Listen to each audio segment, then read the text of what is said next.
Hi అండి, అందరికి నమస్కారం. ఎలా ఉన్నారు? టైం అయితే నైట్ 11 అవుతుంది. ఇప్పుడే రోడ్డుపైకి వస్తాను. ఈరోజు ఏం మాట్లాడుకుందాం అని ఆలోచించేటప్పుడు నాకు ఒక మంచి పాయింట్ గుర్తొచ్చింది. ఏంటి అంటే, మా నాన్న పతివ్రత, మా అమ్మ పతివ్రత, నేను పతివ్రత. కానీ మా తమ్ముడికి మా తమ్ముడు మాత్రం లంజులకు పుట్టాడు, వ్యభిచారికి పుట్టాడు అని చెప్పి ఒక మాట అంటే దాన్ని మీరు ఎలా తీసుకుంటారు? ఈ విషయం గురించి ఈరోజు మనం మాట్లాడుకుందాం. ఫస్ట్ ఇప్పటి వరకు విన్నటువంటి మీరు వెంటనే మీ అభిప్రాయం కామెంట్ చేయండి. మిగిలిన విషయాలు ఫాలో అవుతూ ఉండండి. టైం అయితే 3:44 అవుతుంది. శ్రీనివాస మంగాపురం నుంచి తిరుపతికల్లా అట్లా వెళ్తూ ఉన్నా. రోడ్డు ఖాళీగా ఉంది అంటే ఆటోమేటిక్గా వీడియో చేయాలనిపిస్తుంది అన్నమాట. ఇంతకీ ఇక్కడికి ఎందుకు వచ్చానంటే, దీనికి రాకముందు మనం కొన్ని విషయాలు మాట్లాడుకుందాం. ఏంటి అంటే, నేను వచ్చినప్పటి నుంచి పెద్దగా బాడుగులు ఏం లేవు. మహా అంటే ఒక 200 సంపాదించాను అంతే. ఇప్పుడు టైం వచ్చిందని 3:30 3:40 చెప్పాను కదా. ఇప్పుడు నా సిచ్యువేషన్ ఏంటి, 4 వరకు నేను రోడ్డు పైన ఉంటాను.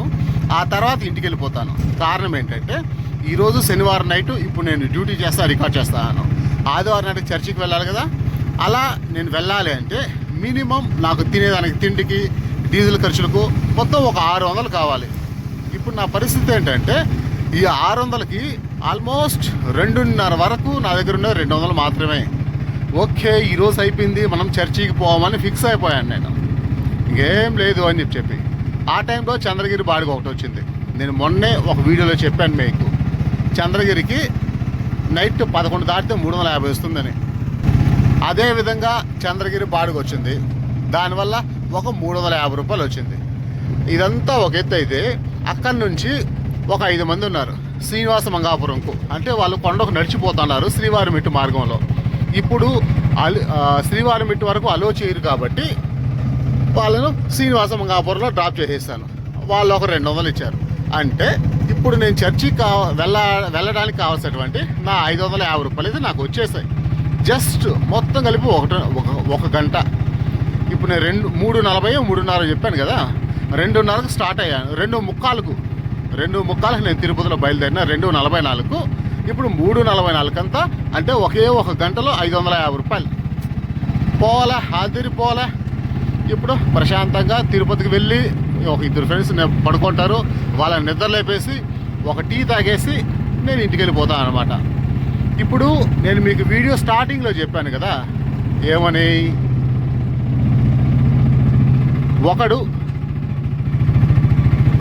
మా అమ్మ పతివ్రత, మా నాన్న పతివ్రత అని గొప్పలు చెప్పుకునేవాడు. సొంత తమ్ముడిని మాత్రం లంజా కొడుక అని తిడతాడు, వీడు లంజులు పుట్టోడని తిడతాడు అని చెప్పాను కదా. దాని గురించి ముందు మాట్లాడుకుందాం. లేకపోతే ఇంటికి పోయిన తర్వాత ఓపిక కూర్చొని మాట్లాడుకుందాం. ఎందుకంటే మనుషులకు అవగాహన లేదు. అలా ఒక బేసిక్ అవగాహన కల్పించాలి. నా వీడియోస్ చూసి ఏం నేర్చుకుంటారు? నా బాధలు, నా ఏడుపులేనా? ఇంకేం ఉండవా అంటే చాలా ఉంటాయి. ఆ చాలా ఉండే విషయాలన్నీ మీరు చాలా తెలుసుకుంటారు, ఖచ్చితంగా తెలుసుకుంటారు. ఎవరికన్నా ఇలాంటి డిఫరెంట్ సబ్జెక్టు ఉపయోగం అనిపిస్తే మన ఛానల్ సబ్స్క్రైబ్ చేసుకోండి. మీకు ఓపిక ఉంటే ఆ చెయ్యి తీసి ఒకసారి లైక్ని కొట్టండి. ఇంకా మీ అభిప్రాయం ఏమైనా కామెంట్ చేయాలనుకుంటే చేయొచ్చు. సర్లే, పోదాం. ముందు మాట్లాడుకుందాం ఈ విషయం గురించి. టైం అయితే 4:38 అవుతుంది. పర్లేదు, నా టార్గెట్గా ఒక 600 నా జోబీలో ఉంది. ఇది కాకుండా ఒక 200 రూపాయలు ఉబర్ వాడికి, వేరే తమ్ముడికి ఒక 100, ర్యాపిడోకి ఒక 50, తినడానికి ఒక 50, అట్లా ఒక 400 ఖర్చు అయినాయి అనమాట. అంటే జస్ట్ ఆ ఒక్క జర్నీ అంటే 2:30 నుంచి 3:30, ఆ ఒక్క గంట జర్నీ అద్భుతం. అంటే మామూలు అద్భుతం కాదు. నేను ఏదో చెప్పాలనుకున్నానబ్బా, మర్చిపోయినానే. గుర్తొచ్చింది. ఏంటి అంటే, రాత్రి ఎందుకు లేట్ అయింది అంటే, నాతో పాటు ఫ్రెండ్ ఉన్నాడు గోపి అని చెప్పాను కదా. వాడు హెడ్సెట్ ఒకటి కొనుక్కోవాలి అన్నాడు. దానికోసం 10 గంటల కాడ అంటే 9 గంటల కాడ బయలుదేరి రిలయన్స్ డిజిటల్కి వెళ్ళి ఒక హెడ్సెట్ తీసుకొని మళ్ళీ వాళ్ళని తీసుకొచ్చి ఇంటికాడ వదిలేసి నేను ఇంటికాడ బయలుదేరినప్పటికీ టైం వచ్చిందన్న 10:45 నైట్. అంటే ఆల్మోస్ట్ 2 గంటలు జర్నీ పట్టింది. సరే చలో ఒక 100 ఇవ్వరా అంటే 150 అడిగాను, డీజిల్ అన్న పట్టుకుంటానని చెప్పి సరే 100 తీసుకొని ఇచ్చాడు. ఆ డబ్బులతో డీజిల్ పట్టేశాను. డీజిల్ పట్టేసిన తర్వాత సమస్య ఏంటి, నైట్ నాకు బాగా ఆకలి వచ్చేసింది. 10 గంటల కాల నుంచి ఆకలి వస్తే ఒక్క బాడుగ లేదు, జూబీలో ₹1 లేదు. నిన్నేవరా అంటే అన్ని డబ్బులు అడ్జస్ట్మెంట్ చేసి ఆ బండికి 1100 బ్యాలెన్స్ ఉంది కదా, దాన్ని కట్టేసి ఇంటికి వచ్చేస్తాను నిన్న. దానివల్ల ఈరోజు చాలా చాలా చాలా ఇబ్బంది పడిపోయాను. బస్ స్టాండ్ కాడికి పోయినా కొంతమంది తెలిసిన మొక్కలు ఉంటారు కదా, వాళ్ళు ఎవరన్నా ఉంటే ఒక ₹50 ఇవ్వండి, ఆకలిగా ఉంది తిన్నాము అని అడగాలని వెళ్ళా. కానీ నేను ఎప్పుడో అర్ధరాత్రిలో పోతే నాకు 50 ఇచ్చేందుకు ఇప్పుడు మేల్కోన్నాడు కదా. దానివల్ల అందరూ నిద్రపోవడం వల్ల చాలా అంటే చాలా బాధపడ్డా. మనం ఇంత జాగ్రత్త పడతాము, కనీసం ఒక ₹50 జోబులు పెట్టుకోలేకపోయినామని చెప్పి బాధపడ్డా. కానీ ఏం చేస్తాం, ఏం చేయలేదు. రిలయన్స్ డిజిటల్ గురించి ఎందుకు చెప్పానంటే, మేము ఒక బడ్స్ కొనుక్కోవాలనుకున్నాం. చాలామంది OnePlus బడ్స్ వాడుతుంటారు. అది OnePlus అన్నది చాలా క్లాస్ పీపుల్ వాడేది. నేను పక్కా మాస్ కాబట్టి నేను ఎప్పుడు రియల్మీ హెడ్సెట్లే వాడతాను అనమాట. నేను పక్కా మాస్ కాబట్టి రియల్మీ మాత్రమే వాడతాను. సరే నా ఫ్రెండ్ కూడా అట్లా రియల్మీకి అలవాటు అవ్వడం వల్ల మేము ఆన్లైన్లో చెక్ చేసాం. రియల్మీ బడ్స్ మేము చూసిన మోడల్ వచ్చిందన్న ₹900 ఉంది. రిలయన్స్ డిజిటల్లో ఉంది. వేరే చోట వచ్చిందన్న 1300 ఉంది. రిలయన్స్లో మాత్రమే తక్కువ ఉందని చెప్పి ఒక షాప్కి వెళ్ళాం. వాడైతే 1200కి ఇస్తా అన్నాడు. అట్లా కాదని చెప్పి రిలయన్స్ డిజిటల్ ఎక్కడైతే ఉందో ఆడికి ఎత్తుక్కొని పోయినాం. న్యూ బాలాజీ కాలనీ దగ్గర ఉంది, పెద్దదన్నమాట. వాడైతే ఒక సెకండ్ ఆలోచించి సరే 900 కాస్త ₹1000 ఇస్తా అన్నాడు. ఆ విధంగా అయితే ఆన్లైన్ కన్నా తక్కువ రేట్లో రిలయన్స్ డిజిటల్లో మేమైతే ఒక బడ్స్ తీసుకున్నాం అనమాట ₹1000. ఇది ఎందుకు చెప్తున్నా అంటే, ఎప్పుడైనా సరే మీరు ఏదైనా వస్తువులు తీసుకోవాలనుకుంటే నాకు తక్కువ రేటుకి దొరికింది, మీకు కూడా తక్కువ రేటుకి దొరుకుతుందేమో.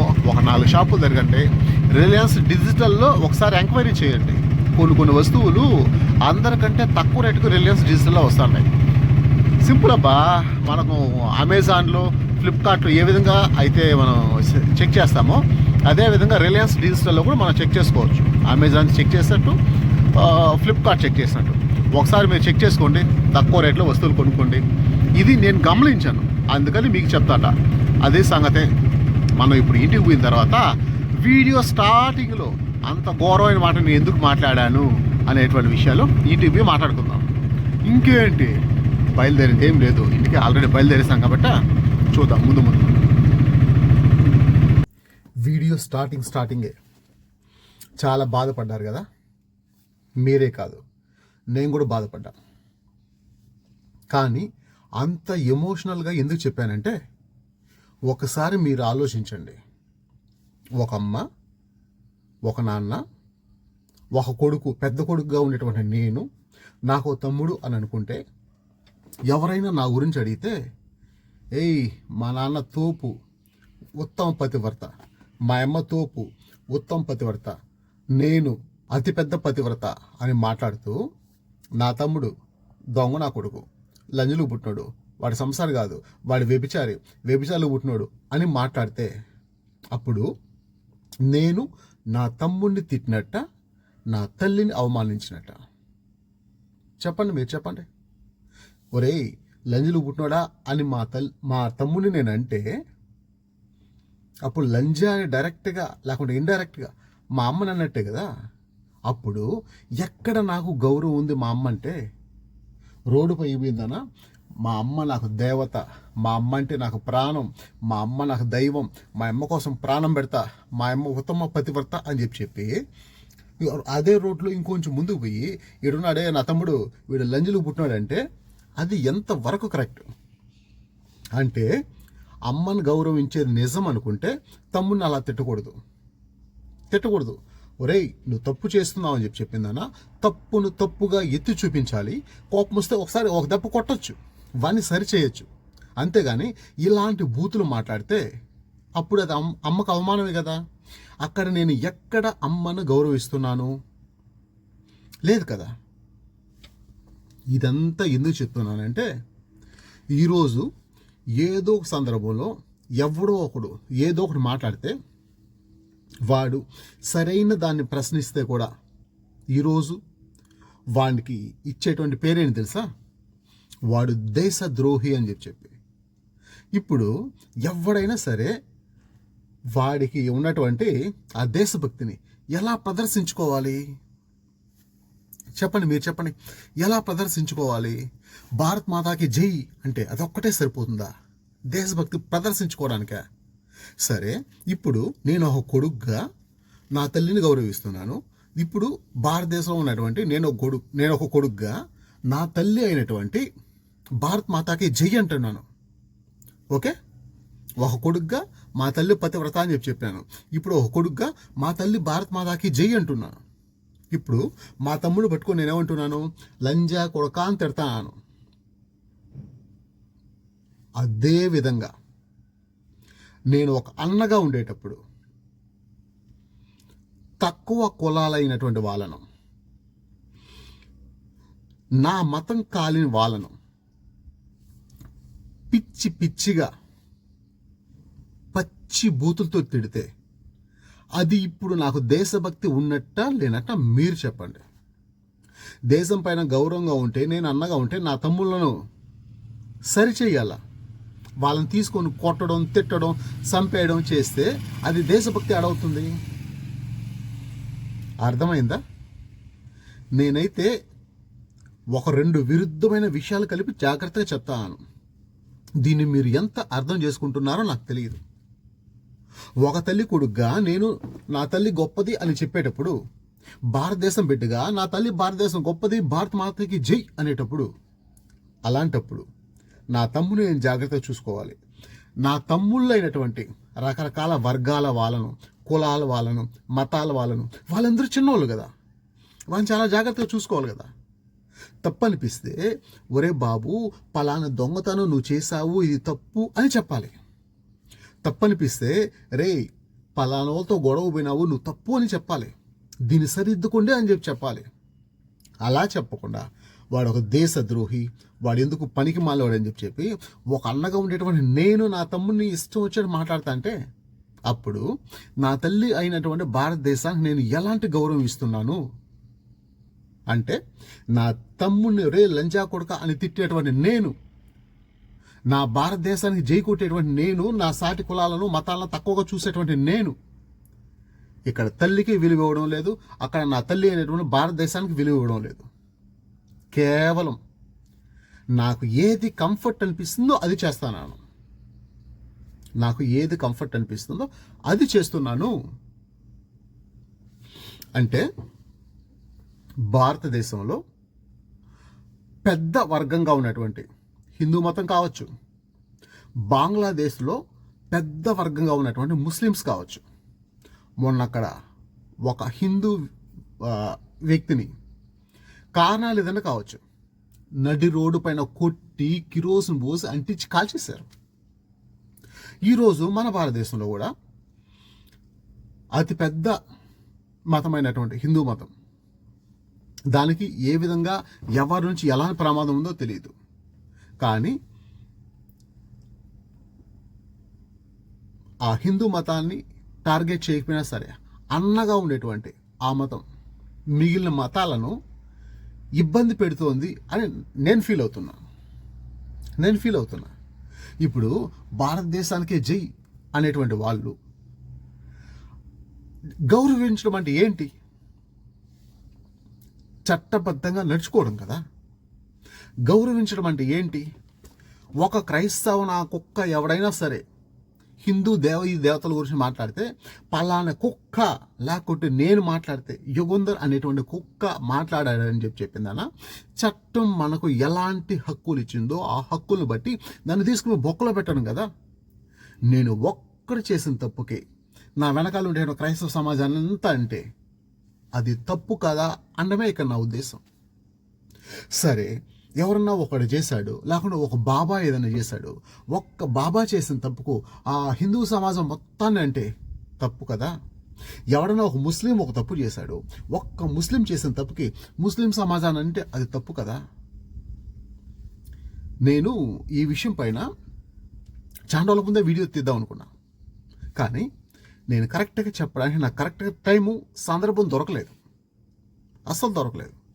బంగ్లాదేశ్లో ఏ విధంగా అయితే ఒక ముస్లిం మెజారిటీగా ఉండేటప్పుడు ఒక హిందువును నిర్దాక్షిణ్యంగా కొట్టి చంపి కాల్చేశారో, వాళ్ళ కోసం నిలబడేటువంటి మనం, వాడు బంగ్లాదేశ్లో పుట్టాడు, పెరిగాడు, అక్కడే బతుకుంటాడు, అలాంటి వాడి కోసం నిలబడ్డటువంటి మనం, కానీ మన దేశంలో మనం అదేగా చేస్తున్నాం.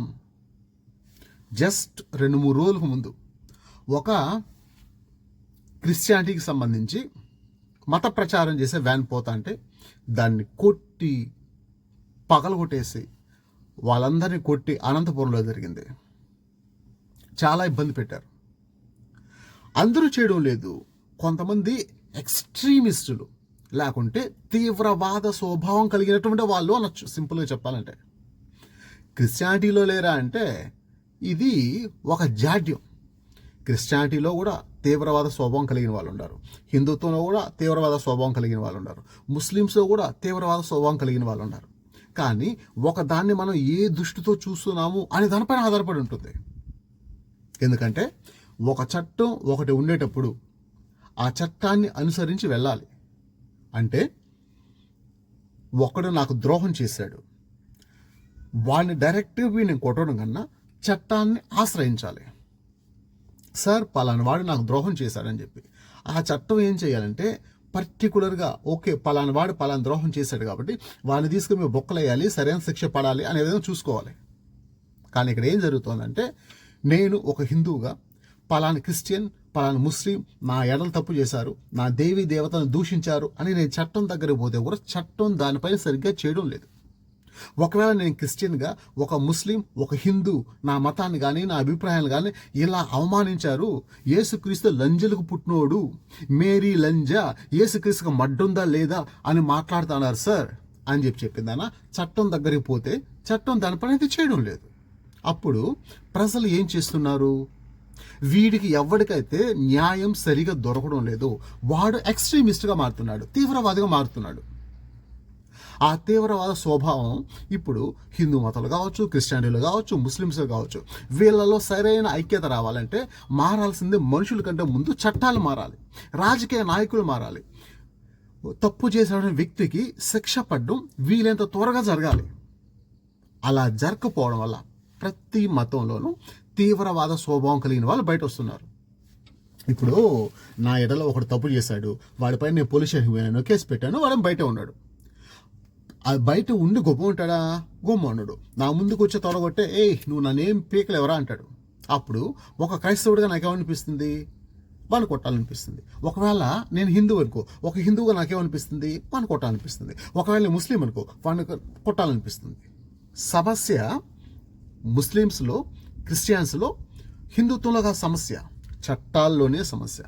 ఆ చట్టాలకు కావలసినటువంటి బలాన్ని ఇచ్చేటువంటి ఈ రాజకీయ నాయకులు, చట్టాలు చేసేటువంటి రాజకీయ నాయకులు, వీళ్ళందరూ వాళ్ళ వాళ్ళ స్వార్థ ప్రయోజనాల కోసం ప్రతిదాన్ని వాడుకునేస్తున్నారు. ఫైనల్గా నేను రకరకాల విషయాలను కలిపేసి మిక్స్ చేసేస్తాను. ఫైనల్గా ఏం జరుగుతుందంటే న్యాయం జరగాల్సిన వాడికి న్యాయం జరగడం లేదు. మనుషులకు మనస్సాక్షి చచ్చిపోయింది, తీవ్రవాద స్వభావం పెరిగిపోయింది. ఏం చేయలేం, మనుషులు ఇలా ఉన్నారు. ఇప్పుడు ఇవంతా చెప్పేటప్పుడు నన్ను ఫాలో అయ్యేటువంటి మీరు తెలుసుకోవాల్సినటువంటి విషయం ఏంటంటే, నీ ఎడలు ఎవడన్నా తప్పు చేస్తే చట్టాన్ని నీ చేతుల్లోకి తీసుకోవద్దు. నువ్వు హిందూ అయినా, క్రిస్టియన్ అయినా, ముస్లిం అయినా చట్టాన్ని నీ చేతిలోకి తీసుకోవద్దు. చట్టానికి అప్పగించు, దానికోసం పోరాడే శక్తి లేదా దేవుడికి అప్పగించు. ఎందుకంటే కనీసం ఒకరో ఇద్దరు ముగ్గురైనా సరే దేవుడు ఒకడున్నాడు అని భయపడి బతకడం అలవాటు చేసుకుంటే సమాజం కొంచెం అయినా బాగుంటుందో ఒక చిన్న ఆశ. ఎన్ని రకాలుగా మాట్లాడినా సమాజ క్షేమం కోసమే. ఇప్పుడు దేశం మొత్తం క్రిస్టియానిటీ అయిపోయింది అనుకో, సమాజం బాగుంటుంది గ్యారెంటీ ఉంటుంది ఉందా? దేశం మొత్తం హిందుత్వం ఉందనుకో, సమాజం బాగుంటుందని గ్యారెంటీ ఉందా? దేశం మొత్తం ముస్లిమ్సే ఉన్నారనుకో, సమాజం బాగుంటుందని గ్యారెంటీ ఉందా?